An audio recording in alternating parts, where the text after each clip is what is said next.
좋아하는 말씀입니다.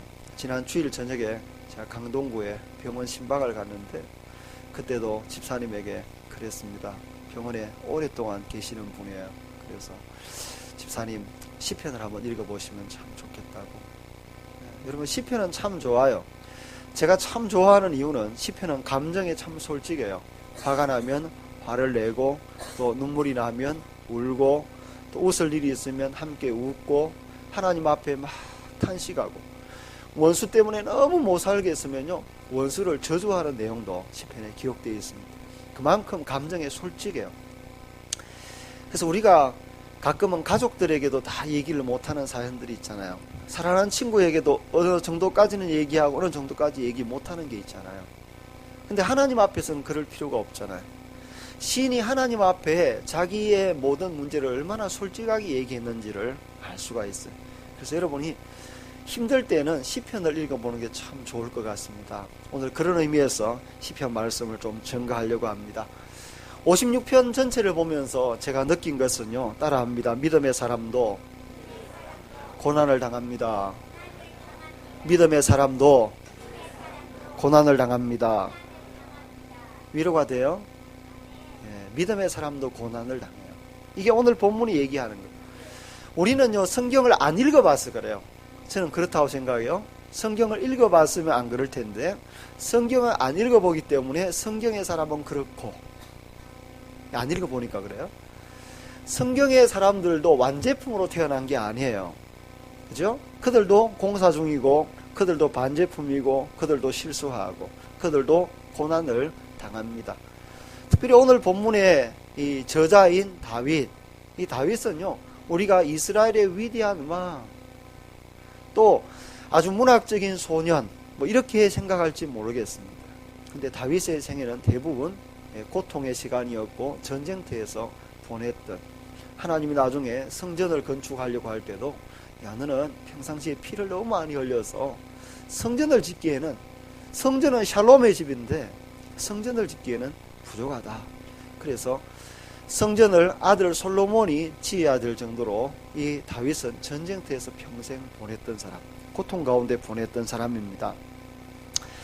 그가 태어날 때부터 그는 참 못생기게 태어났어요. 진짜 못생겼어요. 얼마나 못생겼던지 부모가 깜짝 놀랐어요. 우리가 집에 가보면 참 좀 못생긴 사람이 있거든요. 근데도 부모는 참 귀하다고 생각하고 이쁘다고 그래요. 제가 볼 때 좀 못생긴 놈데 하여튼 그래요. 근데 이 부모의 눈에 볼 때도 못생겼어요. 그래서 이건 정말 가문의 수치다. 7, 8 아들 가운데 이건 정말 못난이다. 그래서 이 아들을 가능하면 집과 멀리 격리시켜서 들판에서 양을 치게 했습니다. 제일 막내를 들판에 보냈어요.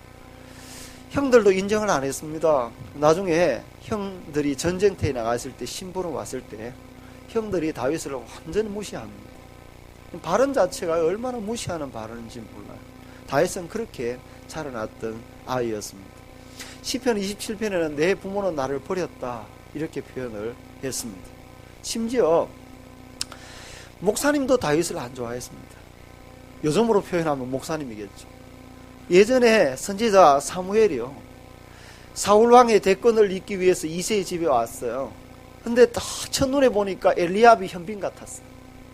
그래서 엘리압에게 기름을 부으려고 하나님이 다 그러면서 둘째, 셋째, 넷째, 다섯째 다 보는데 안 해요.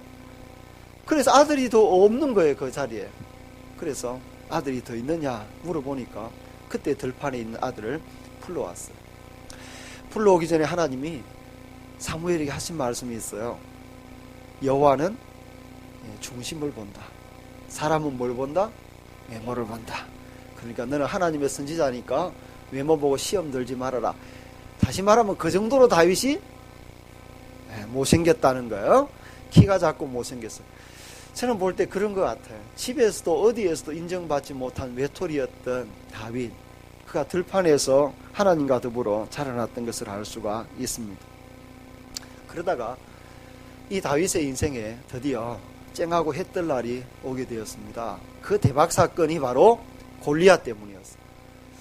이 다윗은요, 이 골리앗이라는 이런 존재가 나타나지 아니하면 절대로 정상적으로 나올 수 없는 어떤 특별한 기회가 있어야 특별하게 인정을 받을 수 있는, 특별하게 또 인정을 받아야 정상 생활할 수 있는 그런 사람이 다윗이었어요. 그래서 하나님이 다윗을 일약 스타덤에 올리기 위해서 드디어 개발한 게 골리앗이에요. 여러분의 인생에 너무 큰 문제, 이건 정말 너무 큰 문제다, 이런 문제가 있다면 아, 이건 골리앗이 왔구나, 하나님이 나를 드디어 중앙무대로 옮기려고 하시는구나. 할렐루야. 제가 예전에 봤던 영어 순회라는 책, 영어책이에요. 영어 공부하는 책. 거기 보면 어떤 사람은요 이렇게 생각해요. 나는 저 골리앗이 너무 커서 절대로 이길 수 없다, 이렇게 생각하는 사람이 있고, 다윗은 거꾸로 생각했대요. 나는 저 골리앗이 너무 커서 내가 물매로 어디다 던지든 빗나가도 맞네. 빗나가도 너무 크니까 대충 던져도 맞아요. 여러분 인생 앞에 큰 문제가 올 때 그렇게 생각하는 은혜가 있기를 축복합니다. 야, 이 문제는 내가 뭐 어디 어떻게 기도해도 이건 어디 맞는다, 이렇게 생각을 하면 될 것 같습니다. 어쨌거나 골리앗이 죽었어요. 한 방에 죽었어요. 한 방에. 하나님이 맞추어 주신 거죠. 그리고 평상시에 그렇지 않겠습니까? 우리가 예전에 그 드라마 같은 데도 보면, 사극 같은 데도 보면요, 자기가 되게 미워하는 왼수가 있으면 벽에 그려놓고 그죠? 잘 보라고 하는 얘기예요.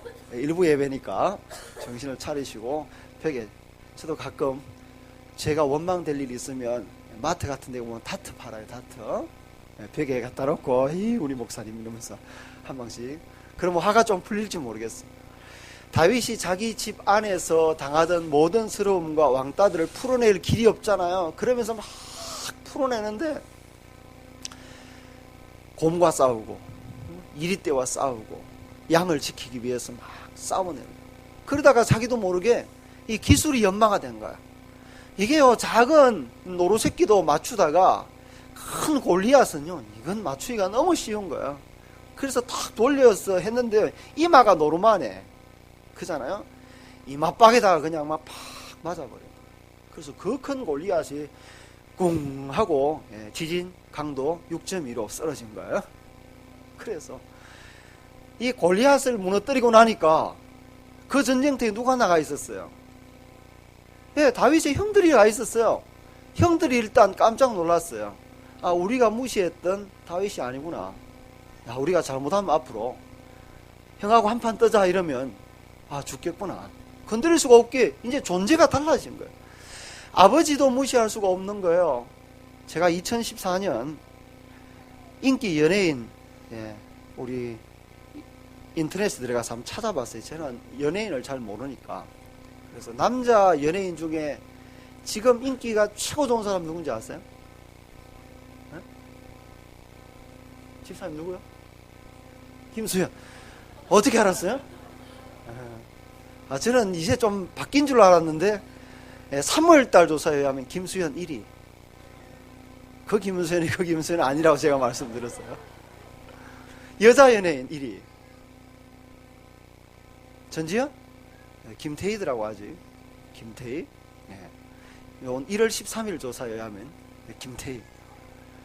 저는 김태희 얼굴을 알아요. 근데 땀하고 나오면 몰라요. 이 여자가 그 여자인지 몰라요. 여러분, 요즘 우리 국민적으로 관심 있는 사람은 김연아예요. 그러잖아요. 여기저기 종편에도 보니까 계속 김연아 얘기더라고요. 아직도. 국가적으로 떠올랐던 인물. 우리나라에 예전에 스케이트 이런 게 어디 있었어요? 하나님이 그런 종목 만들어 주시니까 갑자기 지금 스타덤에 오른 거 아니겠습니까? 또 우리나라가 언제 그런 종목에서 출전해 본 적이라도 있습니까? 근데 놀랍게도 이런 일이 벌어진 거죠. 마치 다시 말하면 지금 오늘 본문에 있는 이 다윗이 그와 같은 존재예요. 갑자기 무명의 사람이 갑자기 지금 떠오르게 된 거죠. 갑자기. 그래서 예루살렘의 모든 거리의 여자들이 김수현 이게 아니로 누구요? 다윗 이러면서 막 다윗을 따라다니며 사인 받으러 다니고, 그리고 사울이 죽인 자는 천천인데 다윗이 죽인 자는 만만이다 그러면서요 막 사인이 하고 난리가 난 것이요. 요즘 계속해서 CF 찍고 막 돈이 막 대박 불러 들어오고 이런 상황이었어. 근데 그 말이 큰 기쁨이었어요. 들판에 있던 사람이 갑자기 왕궁으로 옮겨지고 갑자기 스타덤이 올랐는데 이게 이제 도리어 화근이 된 거예요. 누가 지금 열받았어요? 사울 왕이 열받았어요. 이게 죽이려고. 다윗이 더 기대하는 바가 뭐냐? 결국은 왕위 아니냐? 왕위를 탐하려고 하는 게 아니냐? 그래서 이 다윗을 죽이려고 쫓아다니는 거죠. 그냥요 죽이려고 결심만 한 게 아니에요. 얼마나 죽이려고 혈안되었던지 이 다윗을 피난시켰던 자기 아들 사울의 아들이었던 요나단을 향해서 이 폐역무도한 계집의 소생아 이렇게 막 쌍욕을 해댈 정도로 자기 자식에게 그 정도로 막 눈이 뒤집혔어요. 군사를 풉니다. 그리고 다윗을 숨겨주었던 제사장도 죽여버립니다. 이 복수심에 불타니까요 어쩔 수가 없어요. 그래서 다윗이 피하다 이스라엘 땅에서는 더 이상 피할 곳이 없어요. 다윗을 숨겨주면 그 사람까지 다 죽이니까. 그래서 어디로 가요? 산으로. 아마 그 산이 블레셋 산인 것 같아요. 블레셋으로 도망을 갔어요. 블레셋으로. 오늘 본문 제가 이 얘기를 왜 하냐 하면 오늘 시편 56편은요 배경이 바로 그 얘기이기 때문에 그래요. 자, 표제를 한번 보세요. 1절 앞에 표제. 다윗의 믹담시 인도자를 따라 요낫 엘렘 로김에 맞춘다니. 이게까지는 몰라도 돼. 이게 참 뭐 그냥 곡조 뭐 이런 거니까. 그 다음에 뭐라고 되어 있어요? 다윗이 가드에서 블레셋인에게 잡힌 때에 블레셋 지역에 가드라는 땅이 있어요. 그 가드 땅에서 블레셋 사람들에게 잡혔어요. 그러니까 다윗이 지금 이게 잘 된 거예요? 못 된 거예요. 사울을 피해서 이방 땅에 도망을 갔어요. 도망을 갔는데 블레셋 사람에게 잡혔어요. 그런데 블레셋 사람들이 이 다윗을 보고 아, 이 사람 도망갔구나 이렇게 생각했어요? 아니에요. 자, 어떻게 생각인지 보겠습니다. 사무엘상 2장 11절 같이 읽습니다. 아기스의 신하들이 아기스에게 말라되 이는 그 땅의 왕 다윗이 아니니까 무리가 춤추며 이 사람의 일을 노래하여 이르되 사울이 죽인 자는 천천히요 다윗은 만만이로다 하지 아니하였나이까 한지라. 자, 여기 블레셋 사람들이 지금 자기 왕 아기스에게 이 사람 누구입니까? 이 사람 그 땅의 왕 다윗이 아닙니까? 여러분 이때 다윗이 왕이었어요? 아니었어요? 아니에요. 누가 왕이었어요? 사울이 왕이었어요. 그런데 다른 나라에서 볼 때 특별히 블레셋에서 골리앗이 죽었으니까 블레셋이 볼 때 실제적인 이스라엘 왕은 누구다? 다윗이라고 인정한 거예요. 근데 이 실제적인 이스라엘의 왕 다윗이 지금 자기 땅에 왔어요. 그러다가 잡혔어요. 그런데 항복하러 오거나 도움을 청하러 왔다고 생각했을까요? 아니에요. 골리앗도 죽인 놈이 몰래 우리 땅을 염탐하고 우리 땅을 치려고 왔다 이렇게 생각을 한 거예요. 사무엘상 21장 12절 한번 보세요. 자, 이 얘기를 들었어요. 이 얘기를 다윗이 듣고 어떤 반응을 보이는지 같이 읽습니다. 다윗이 이 말을 그의 마음에 두고 가드왕 아기스를 심히 두려워하여 그들 앞에서 그의 행동을 변하여 미친 채하고 대문장에 거적거리며 침을 수염에 흘리며 아기스가 그의 신하에게 이르되 너희도 보거니와 이 사람이 미치광이로다. 어찌하여 그를 내게로 데려왔느냐? 내게 미치광이가 부족하여 너희가 이 자를 데려다가 내 앞에서 미친 짓을 하게 하느냐? 이 자가 어찌 내 집에 들어오겠느냐? 하니라. 다윗이 지금 아기스의 신하들이 아기스 왕에게 하는 얘기를 듣고 내가 잘못하면 죽겠구나 이렇게 생각했어. 그래서 살려고 뭐 하죠? 미친 짓을. 그래서 대문에서 거적거린다는 말은요, 마치 우리가 막 지하철 앞이라든지 이럴 때 노숙자들이 막 일부러 거적거리는 이 행동을 지금 생각하면 침을 흘리고 막 술 먹고 나서 절도 흘리는 것처럼 수염이 엉망이에요. 옷도 지금 그렇고. 다윗이 그렇게 해서 그 위기를 벗어났어요. 자, 요게 오늘 시편 56편의 배경이에요. 자, 여러분의 인생이 힘들어도 이 정도 힘든 사람이 있을까? 저는 우리나라 사람들이 참 잘 사는데도 불평은 참 많은 것 같아요. 세계 전체로 봐서 내전 없는 나라, 종교의 자유가 있는 나라, 가난을 벗어나서 자급자족하는 나라, 아이들이 15초마다 죽지 않는 나라. 여러분, 그런 나라가 어디 있을까요? 치안이 되어서 밤에 다닐 수 있는 나라, 대중교통이 이렇게 잘 돼 있는 나라 잘 없어요. 근데도 우리는 밤낮 입만 열면 어렵다, 힘들다. 여러분, 오늘 이 본문에 다윗이 얼마나 고통 가운데 이 시간을 보내고 있는지를 봐야 돼요. 본문으로 돌아옵니다. 1절, 나를 삼키려고 종일 치며, 종일. 2절, 나의 원수가 종일 나를 삼키려 하며. 5절, 그들이 종일 내 말을 곡해하며. 다윗에게 원수들이 쉴 틈을 주지 않는 거예요. 얼마나 고통스럽고 힘든지. 원수들이 교만합니다. 2절에 보면요, 나를 교만하게 치는 자들. 그리고 그들의 말이 대단해요. 5절에 보세요. 그들이 종일 내 말을 곡해하며 나를 치는 그들의 모든 생각은 사악이라. 뭐 말 한마디 해놓으면요, 이걸 곡해해서 수십 마디로 공격을 하는 거예요. 그리고요, 5절에 보면 사악했다라고 얘기를 합니다. 이 정도에서 끝나지 않고 6절을 보면 그들이 내 생명을 엿보았던 것과 같이 또 모여 숨어 내 발자취를 지켜보나이다. 이게 다시 말하면 국정원이에요. 국정원. 밤낮으로 지켜보고 막 감시하고, 그리고 발자취를 지키고 엿보고, 도청장치에다가 막 감시자들 따라 붙이고. 감시자들 영화 한번 보세요. 이제는 뭐 다 없어졌지만 다운받아서 한번 보시면 얼마나 우리의 삶이 감시받고 있는지 몰라요. 다윗이 그와 같다 그랬어요. 사울이 보낸 사람들, 첩자들이요, 다윗의 일거수일투족을 조사하고, 그래서요 막 제사장도 죽이고 숨기는 모든 사람들을 죽이고 추격해 오고 있는, 만약 여러분의 삶이 그렇다면 어떨까? 그래서 다윗의 마음이 너무 두려웠어요. 오늘 본문이 보면 두려워하다는 표현이 반복돼요. 3절에 내가 두려워하는 날에는, 4절 내가 하나님을 의지하였은즉 두려워 아니하리니, 11절 내가 하나님을 의지하였은즉 두려워 아니하리니.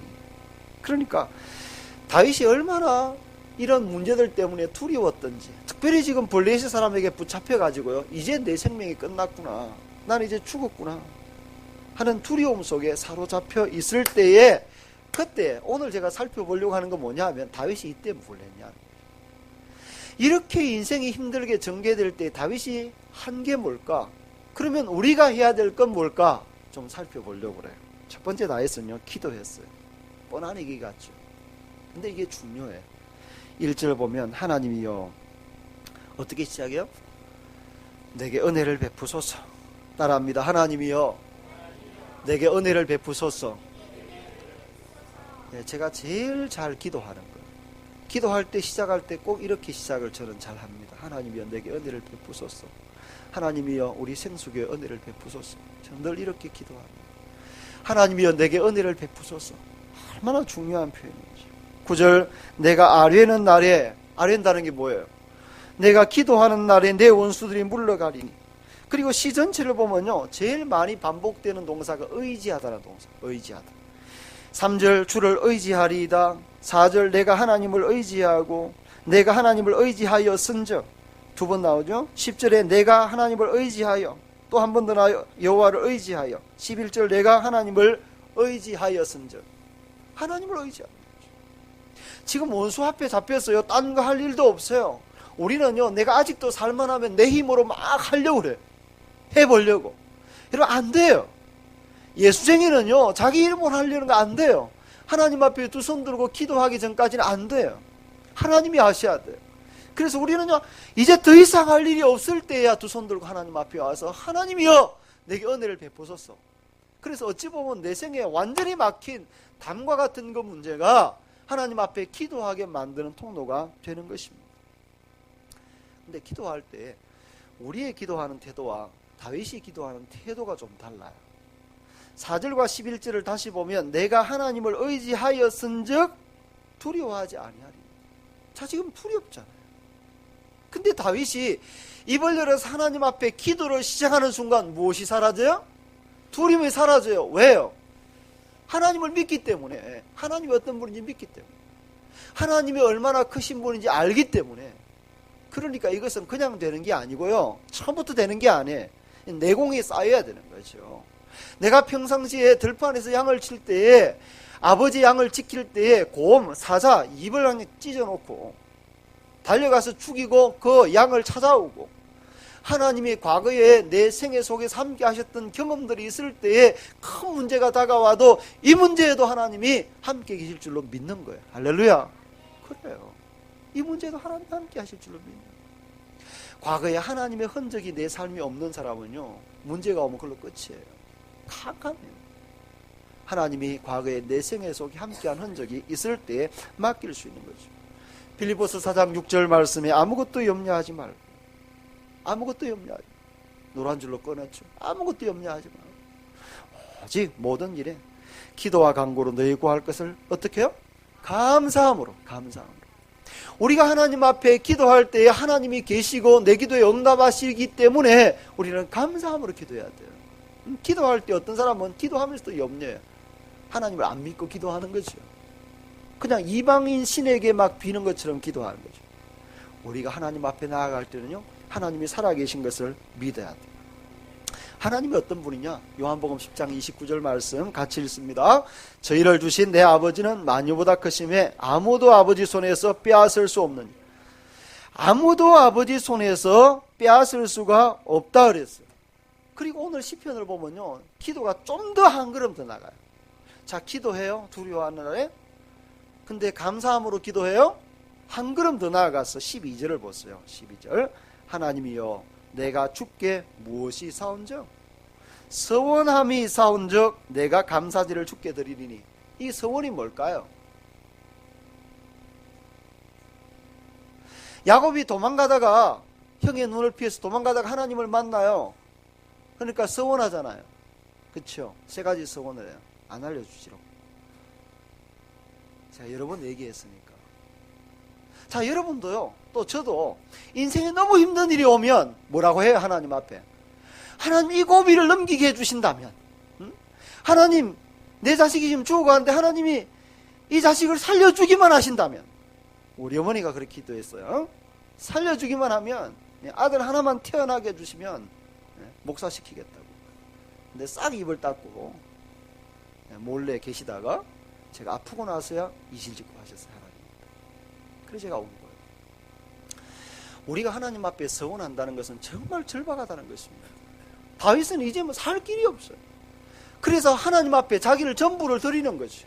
하나님, 이 위기를 벗어나서 하나님 나를 구원해 주신다면 평생 주의 종으로, 주의 왕으로 살겠습니다.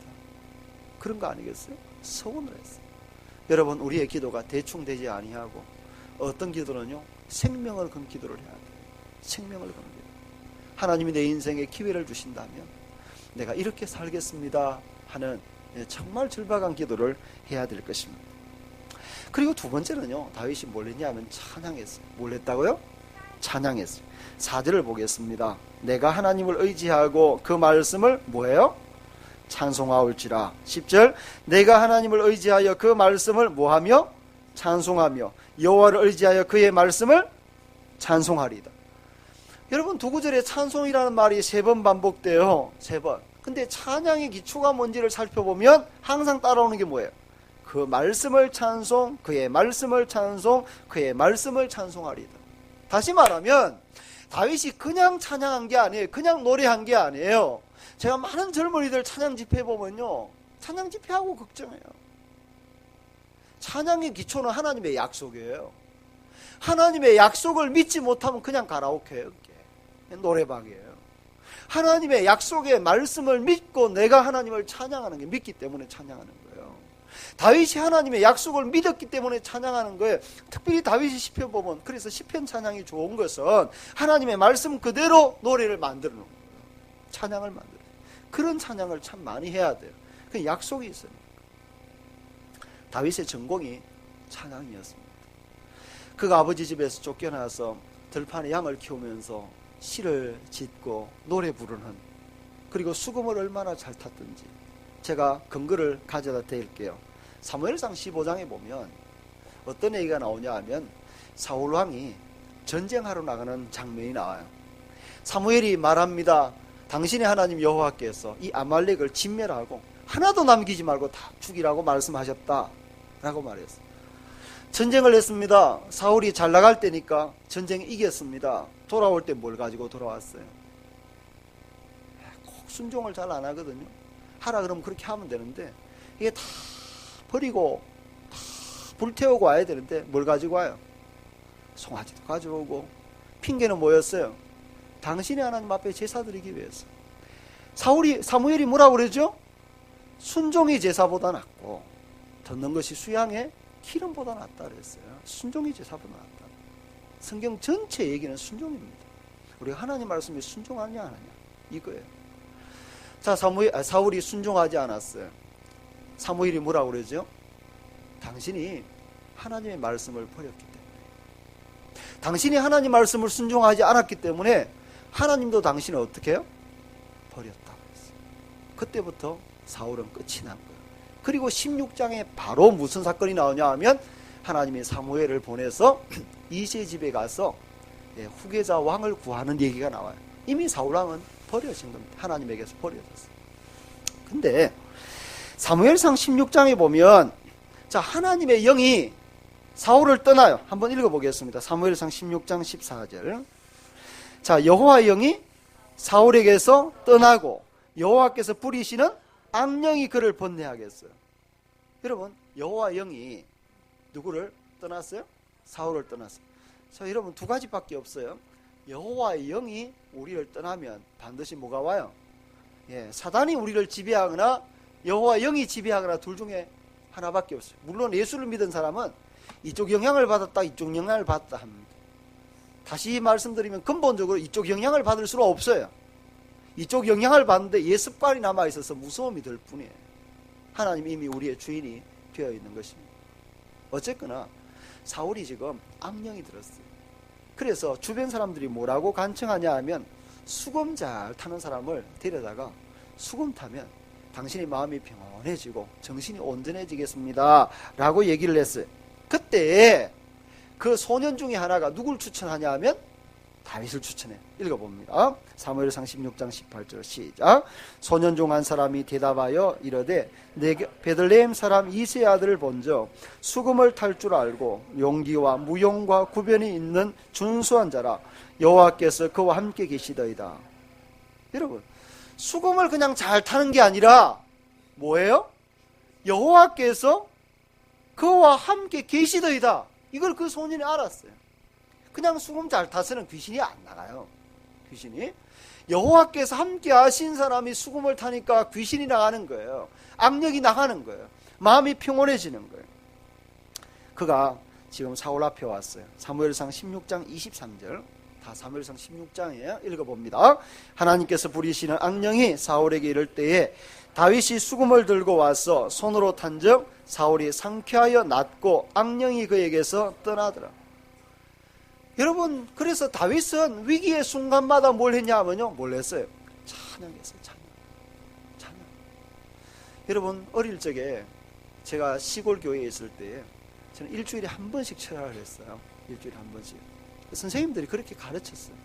그게 초등학교 때, 중학교 때. 그래서 일주일에 한 번씩은 철야해야 되는 줄로 그렇게 배우고 자랐어요. 근데 우리 애들끼리 이렇게 있을 때 그때는요, 지금도 보세요. 선교 현지나 이런 곳에 보면 귀신 들림이 많잖아요. 못 사는 동네, 섬지방 이런 데 귀신 들림이 많아요. 지금도 그래요.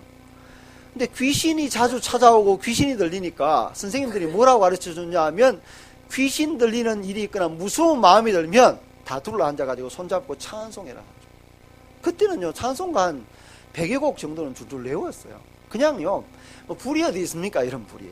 밤 되면 그냥 깜깜한 데서 손잡고 밤새도록 기도하고 밤새도록 찬양하는 거예요. 여러분, 찬양할 때 악한 영이 떠나가는 거죠. 왜냐하면 찬송은 말씀이기 때문에. 그래서 여러분, 가만히 두려움이 있을 때 가만히 있거나 자꾸 자기를 생각하지 마세요. 여러분이 여러분을 어떻게 구원해요? 여러분 속에 있는 것이 바깥으로 나올 수 있도록 찬양하십시오. 찬양 입을 여십시오. 찬양을 많이 하고 기도를 많이 해야지, 그래야 불평과 남의 죄를 지적하는 얘기를 많이 안 해요. 찬양하십시오. 기도하십시오. 찬양을 많이 하세요. 그러면요, 여러분이 자기도 모르게 바뀌어지는 것을 알 수가 있습니다. 세 번째 다윗이 뭘 많이 했냐 하면요, 많이 울었어요. 오늘 본문의 8절에 보니까 나의 유리함을, 이게 미러리 아니에요. 그걸 아니고, 유리는요, my lament, 나의 애가예요. 나의 유리함을 방함을 주께서 계수하셨사오니 나의 눈물을 주의 병에 담으소서. 이건 고대 풍습에서 온 건데요. 한 사람이 죽었어요. 그러면 사람이 조문하러 장례식장에 가잖아요. 그러면 우리나라도 예전에요, 그냥 사람이 멀쩡하게 잘 있다가 또 문상하면 뭐예요? 아이고 아이고 이러면서 울잖아. 그때부터 우는 부대가 있어요. 우는 부대가. 몰라요? 장례식에 많이 가보세요. 많이 갔습니다. 요즘 그렇지도 않은 것 같은데, 제가 주중 이모부님 돌아가셔서 내려갔다 왔자 이랬잖아요. 가만히 계시다가 제가 가니까 또 울어. 네, 울잖아요. 지금 그 울면요, 또 희한한 풍습이죠. 울면 눈물을 받는데요. 눈물을. 그걸 모아가지고 병에 넣어가지고 그 죽은 사람을 장사 지낼 때 거기 그 병을 같이 넣는다. 그러니까 내가 죽을 때 많이 함께 울었다는 거죠. 그러니까 평안히 잘 가라. 돌아올 생각하지 말고. 이런 거죠. 그러면 다시 말하면 그것을 빗대어 가지고 다윗이 지금 죽을 고통 속에서 얼마나 하나님 앞에 많이 울었는지. 따라합니다. 하나님 앞에서 우는 사람은 복이 있습니다. 딴 데 가서 막 울거나요, 억울해서 울거나 이러지 말고 하나님 앞에 와서 많이 울고. 그래서 저는 이 자리가요, 저도 지금 강대상에 계속 앉아서 새벽에 기도하는 이유가 이걸 눈물로 다 적시면, 여러분 이 예배당에 와서 많이 우십시오. 바깥에서 수많은 문제들이 있을 때 여기 와서 우십시오. 기도 제목을 가지고 하나님 앞에 울어야 합니다. 하나님 앞에 우는 사람은 행복해요. 시편 6편 6절 말씀에 내가 탄식함으로 피곤하여 밤마다 눈물로 내 침상을 띄우며. 다윗이 얼마나 울은지 아시겠죠. 왕이라고 채통지키고 그렇지 않았어요. 하나님 앞에 어린아이처럼 순수하게 울었어요. 시편 42편 3절에 보면 사람들이 종일 내게 하는 말이 내 하나님이 어디 있느냐 하오니 내 눈물이 주야로 내 음식이 되었도다. 다시 말하면 개독교 이렇게 말할 때 울었다. 하나님 이름 이렇게 능멸받는 시대에도 우리가 탄식하지 아니하고 울지 아니하는 시대다. 하나님 앞에 그것 때문에 울었어요. 내가 배고프고 억울한 소리 들으면 우는데요, 하나님 이름이 능멸받는 데 대해서 우리는 울지 않는 거죠. 울어요. 여러분 놀라운 것은 위기의 순간에 다윗이 지금 블레셋 사람에게 붙잡힌 순간에 기도가 나오고 찬송이 나오고 하나님 앞에 울었다. 우리는 절망적인 상황이 오면 뭘 하나요? 탄식하고 원망하고 막 소리 지르고. 하나님 앞에서 이런 은혜가 있기를 축복합니다.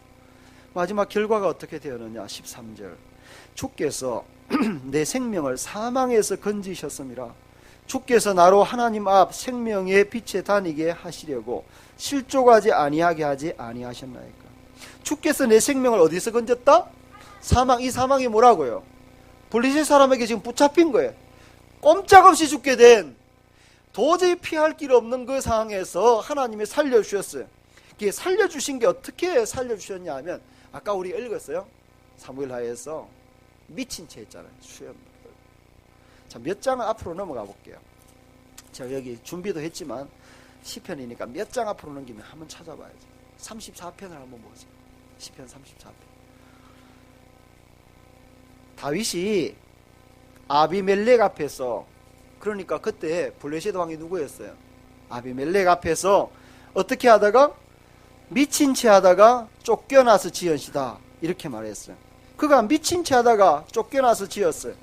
그가 어떻게 했는지 한번 보세요. 6절 34편 6절 같이 읽습니다. 이 공고한 자가 부르짖음에 여호와께서 들으시고 그의 모든 환난에서 구원하셨다.